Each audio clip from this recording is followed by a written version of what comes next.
কোনো একজন ব্যক্তি যদি ভুল করে সেটা তার দায়টা কি তার দল কিংবা তার পরিবারের উপরে বর্তায় কিনা আসলে?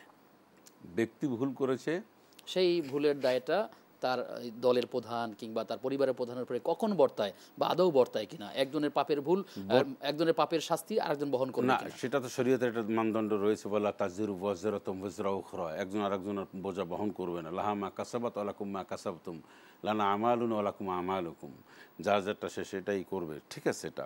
কিন্তু একজন দলীয় প্রধান যদি এমন একটা ব্যক্তিগত ভুল করে, পার্সোনাল একটা ভুল করেছে, তা সেটা তো ব্যক্তির উপরে, দলের উপরে বর্তায় না।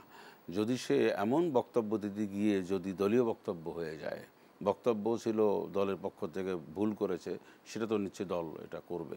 তো আমাদের উচিত হচ্ছে, আপনি যেটা বলেছেন, সবার আগে উচিত হচ্ছে আমাদের গ্রহণ, বলার জন্য সতর্কভাবে বলা, আর কেউ কিছু বললে সেটাকে গ্রহণ করে নেওয়া। আমরা করি কি, একজনের একটু ত্রুটি হলে সেটা সোশ্যাল মিডিয়ার থেকে শুরু করে যত জায়গায় আছে এটা আমরা ছড়াই দিই।